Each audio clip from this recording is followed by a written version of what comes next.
विद्यार्थी मित्रांनो, आज आपलं सर्कलचा 11वा लेक्चर आहे आणि त्यामध्ये आपण प्रॉब्लेम सेट 3 मधलं चौथं उदाहरण सॉल्व करत होतो, जे 10व्या लेक्चरमध्ये होतं आणि व्हिडिओ मोबाईलमध्ये जागा नसल्यामुळे तो व्हिडिओ अर्धवटच झालेला आहे. तर हे उदाहरण आता आपण परत घेऊ.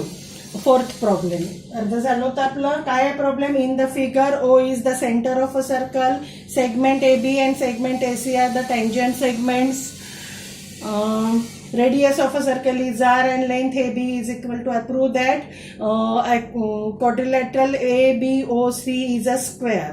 आता त्याच्यासाठी ड्रॉ द सेगमेंट काढलं होतं आपण OB and OC. OB and OC are the radii of the same circle. R घेतलं. AB is equal to R given आहे आणि AB is equal to AC tangent segment नुसार हे AB is equal to AC असतं. म्हणजेच या quadrilateral, कोणता quadrilateral? ABOC च्या ऑल साइड्स इक्वल आलेले आहे R. आता ज्या क्वाड्रिलॅटरलच्या ऑल साइड्स इक्वल असतात तो कोणता असतो? रोम्बस. इथपर्यंत आपलं झालं होतं. आता इन क्वाड्रिलॅटरल ABOC यामध्ये अँगल B आणि अँगल C हे दोन्ही 90 डिग्री आहे बाय टँजंट थेरम. आपण एकच घेतला 90 डिग्री. मग आता रोम्बसची प्रॉपर्टी आहे, जर रोम्बसचा एक अँगल हा 90 डिग्री असला तर तो रोम्बस काय असतो? स्क्वेअर असतो. ही प्रॉपर्टी आपण वापरणार आहे. A rhombus is a square if one of its angle is a right angle. Therefore, quadrilateral ABOC is a square. जे आपल्याला प्रूव्ह करायचं आहे. एकदा परत बघा. सिंपल प्रॉब्लेम आहे आणि आलेला आहे परीक्षेमध्ये, तर त्याच्यामुळे बघा ते व्यवस्थित ऑब्झर्व करा. आता नेक्स्ट प्रॉब्लेम आपण घेणार आहे. याच्यातलं फोर्थ झालं आपलं. 5वं प्रॉब्लेम.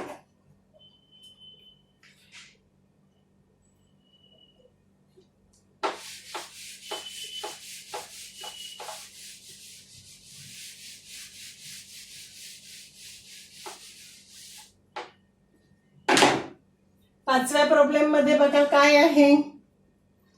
इन अ फिगर, तुम्हाला फिगर दिलेली आहे.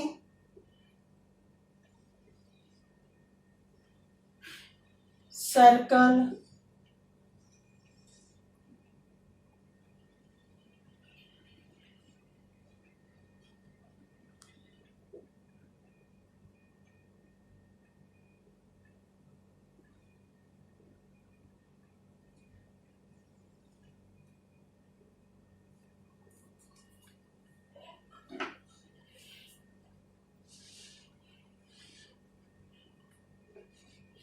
अशा टाईपची डायग्राम तुम्हाला दिलेली आहे आणि याच्यामध्ये सेंटर दिलेला आहे T आणि क्वाड्रिलॅटरलचं नाव आहे ABCD आणि tangents touches EFGH.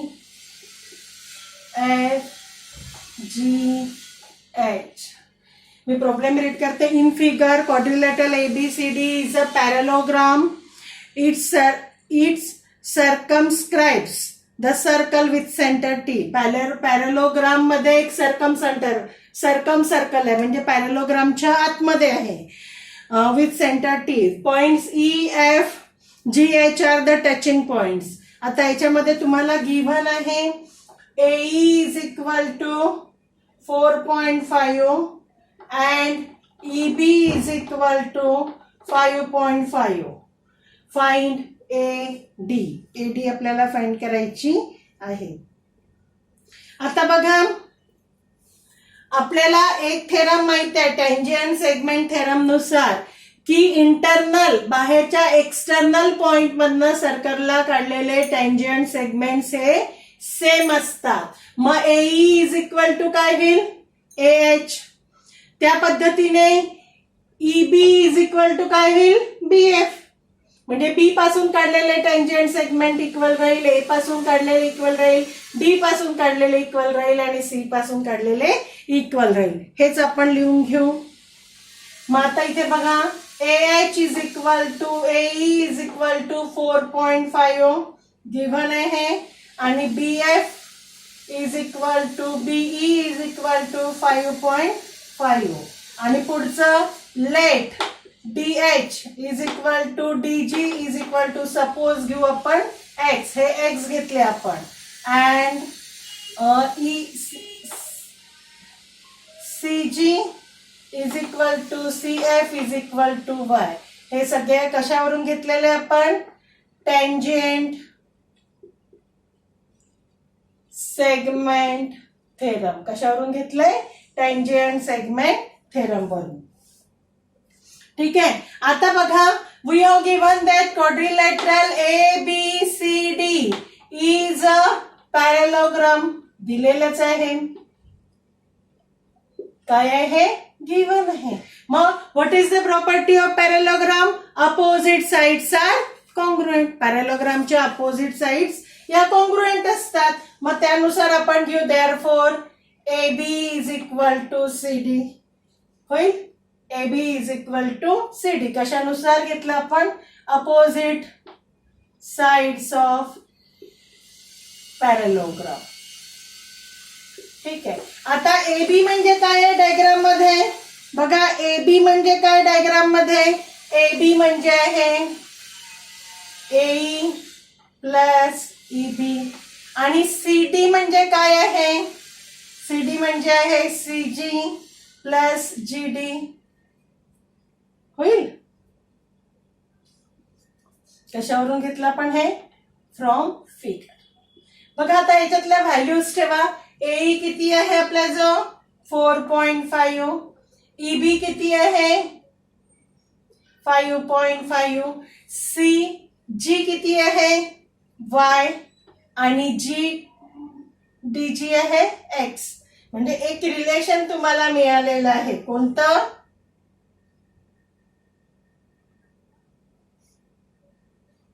X plus Y is equal to 10. This is relation 1. आलं का रिलेशन 1. आता हेच आपण हीच प्रॉपर्टी आपण समोर लिहू. कोणती पॅरेलॉग्रामची opposite sides of a parallelogram are congruent. आता कोणत्या साइड घेऊ AD is equal to BC. AD म्हणजे काय आहे AH प्लस HD आणि BC म्हणजे BF प्लस FC. AH किती आहे 4.5. HD किती आहे HD आहे X. BF किती आहे 5.5 आणि FC किती आहे Y. रिअरेंज करू याला. X Y कडे घ्या minus Y. 5.5 minus 4.5 X minus Y is equal to 1. This is equation 2. Solving equation 1 and 2, we get the value of X and Y. आणि X and Y मिळालं तर तुम्हाला ही व्हॅल्यू काढता येईल. D पासून आपण काय घेतलेलं आहे X. म्हणजे फक्त X ची मिळाली तरी आपल्याला HD काढता येतं. दुसरी Y ची काढायची गरज नाही. आता बघा equation 1 plus equation 2. X plus Y is equal to 10. X minus Y is equal to 1. 2X is equal to 11.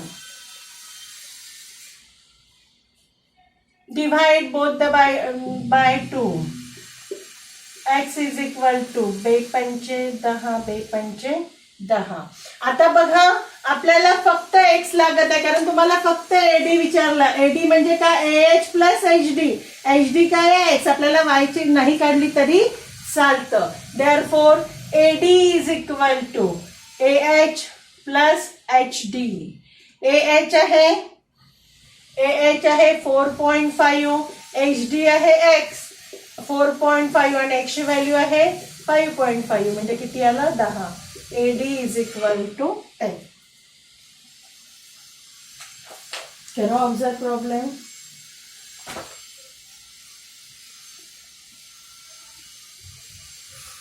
आता इथे गरज नाही आपल्याला Y काढायची तर Y काढत नका बसू कारण आपल्याला फक्त ADच काढायला सांगितलेलं आहे. सपोज त्यांनी आपल्याला BC पण काढायला सांगितली असती तर मग CF आपली Y होती तर Y काढावी लागली असती, पण त्यांनी फक्त लेंथ ऑफ एडीच विचारलेला आहे, तर आपल्याला एक्सची व्हॅल्यू काढून आपल्याला आतला आन्सर मिळतं आहे. ठीक आहे, चला नेक्स्ट प्रॉब्लेम बघू आता. नेक्स्ट प्रॉब्लेम आहे 6. डायग्राम दिलेली आहे.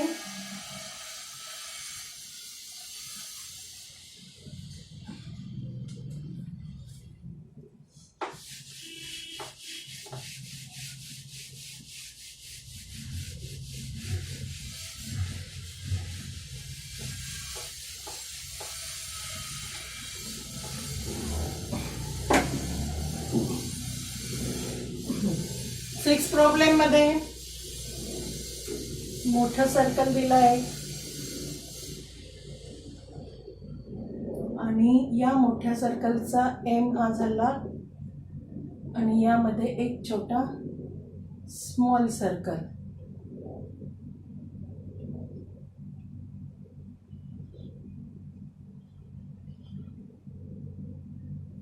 याचा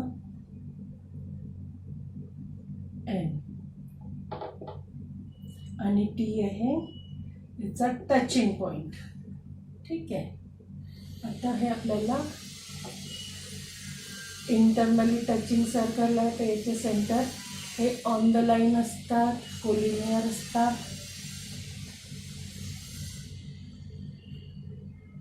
आणि एक एम पासून या सर्कलला काढलेली आहे.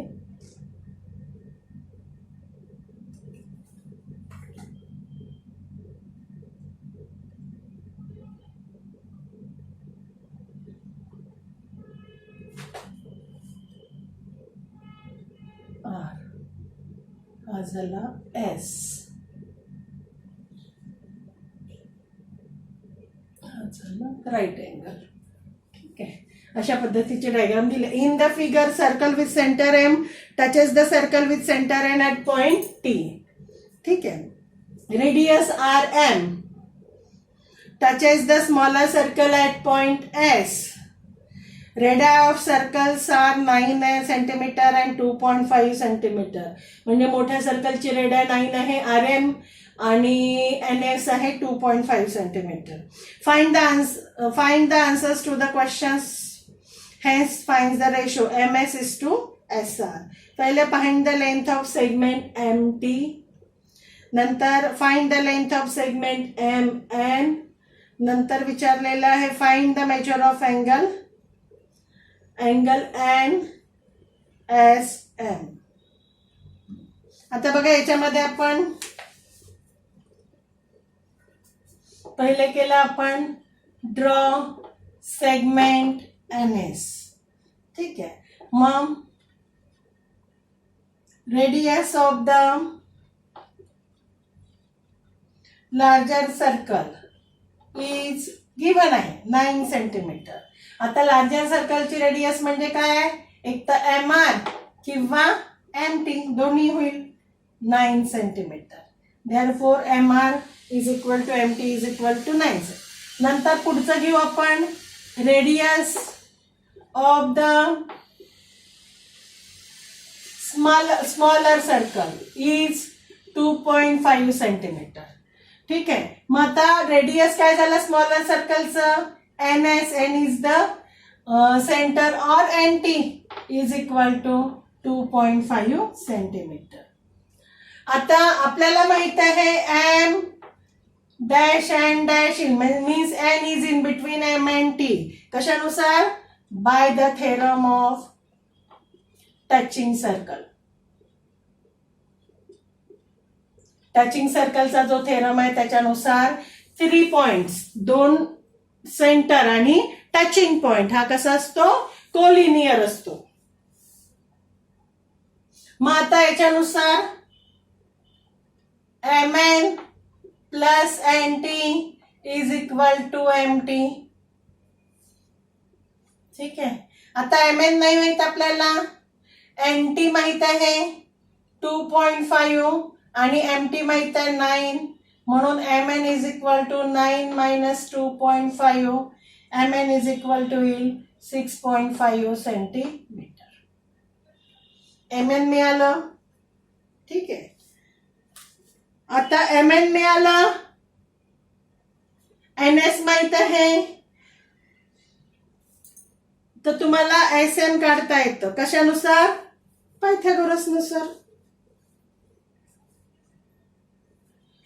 ट्रायंगल कन्सिडर करू. In triangle MSN angle S 90 degree कशानुसार टँजेंट थेरम. काय टँजेंट थेरम. टँजेंट थेरम काय the radius is perpendicular to the tangent. Radius is perpendicular to the tangent. SM ही tangent झाली, NS ही झाली radius. मग by using Pythagoras theorem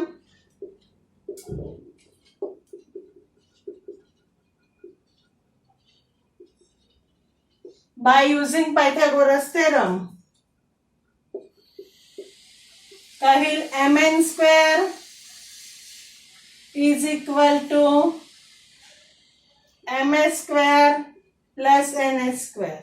mn काढलेला आहे आपण 6.5 स्क्वेअर. ms आहे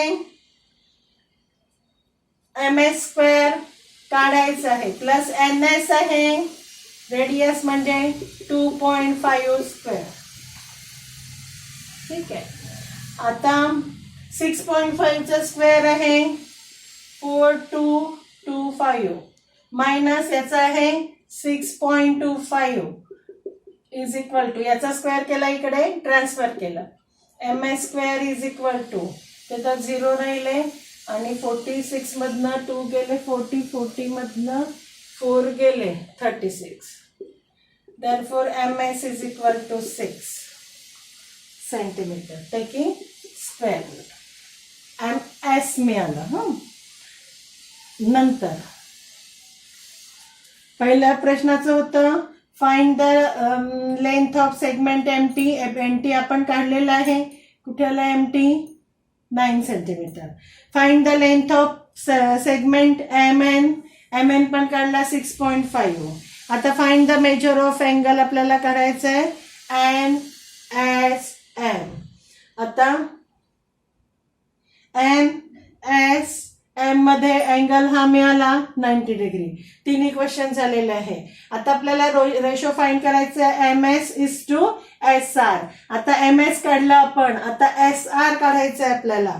आता SR साठी MR माहिती आहे आपल्याला from figure MR is equal to MS plus SR.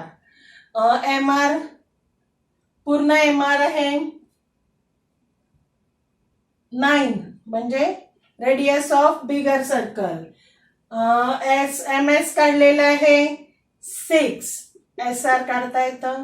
SR is equal to 9 minus 6. SR is equal to 3 centimetre. आता तुम्हाला रेशो विचारलेला आहे MS is to SR. MS आहे 6:3 म्हणजेच 2:1 रेशो झाले. ती सर्व प्रश्नांचे आन्सर ऑब्झर्व करा. आता नेक्स्ट प्रॉब्लेम हे कसं आहे ऍक्टिव्हिटी बेसिस 7वा प्रॉब्लेम आणि हे प्रॉब्लेम पण परीक्षेत आलेला आहे. 7वा प्रॉब्लेम इम्पॉर्टंट आहे ऍक्टिव्हिटी बेस.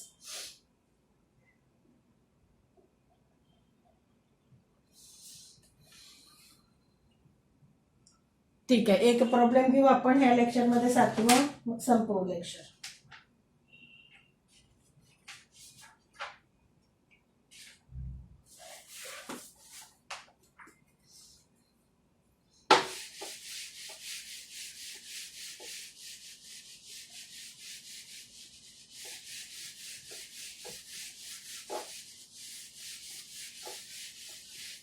बघा 7व्या प्रॉब्लेम मध्ये डायग्राम दिलेली आहे तुम्हाला.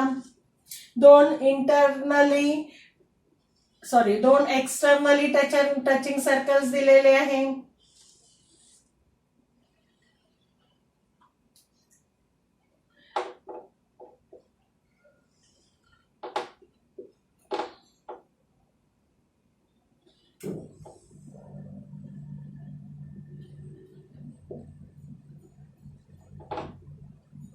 B.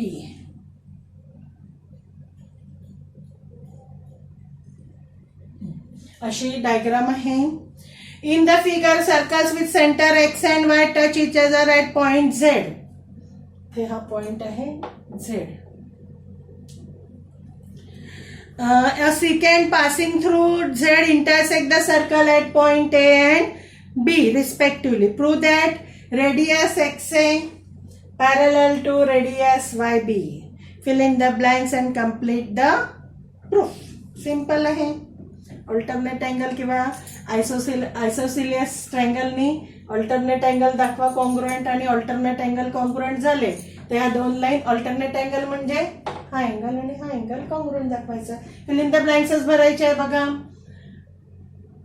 कन्स्ट्रक्शन मध्ये भरायचं आहे तुम्हाला.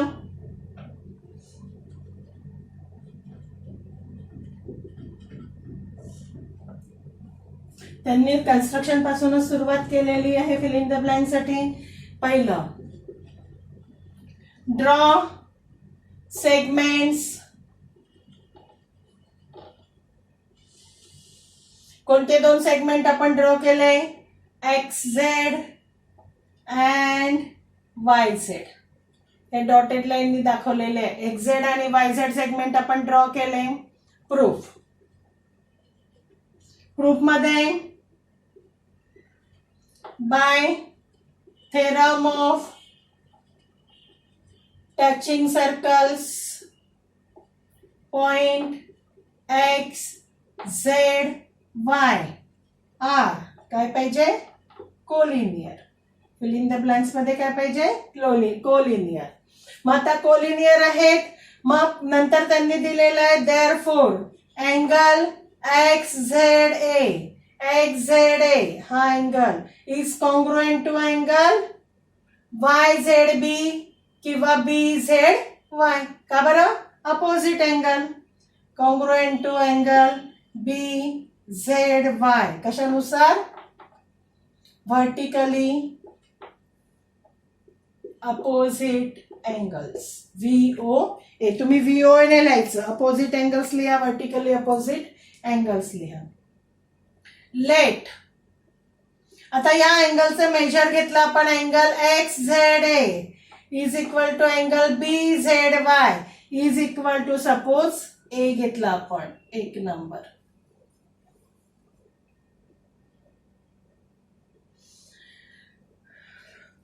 ठीक आहे. आता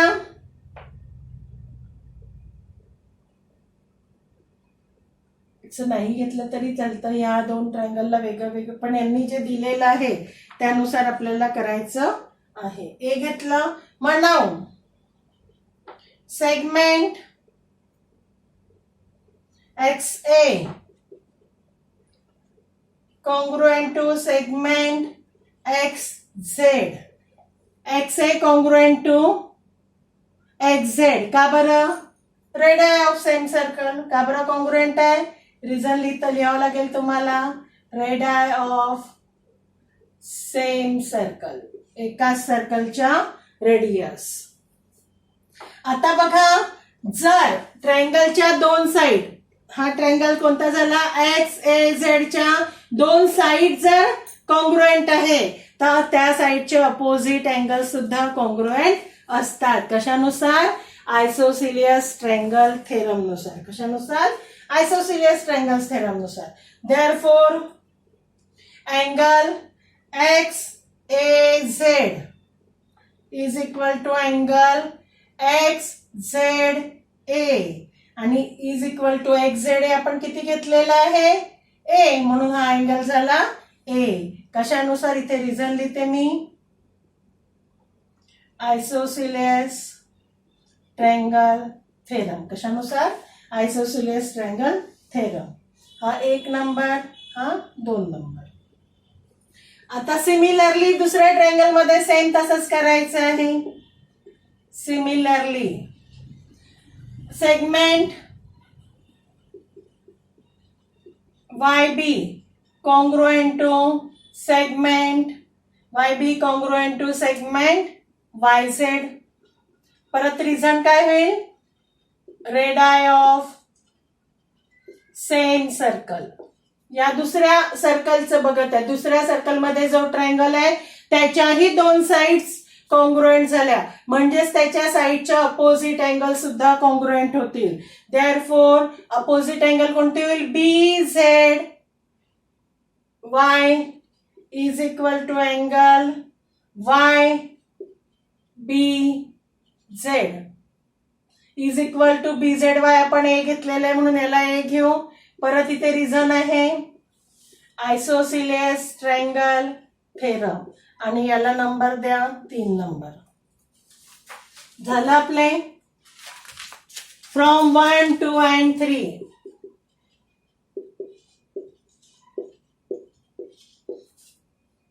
angle XAZ is equal to angle YBZ होईल का? कारण हे दोन कॉन्ग्रुएंट आहे. मग हा याच्याशी कॉन्ग्रुएंट आहे XZAशी आणि हा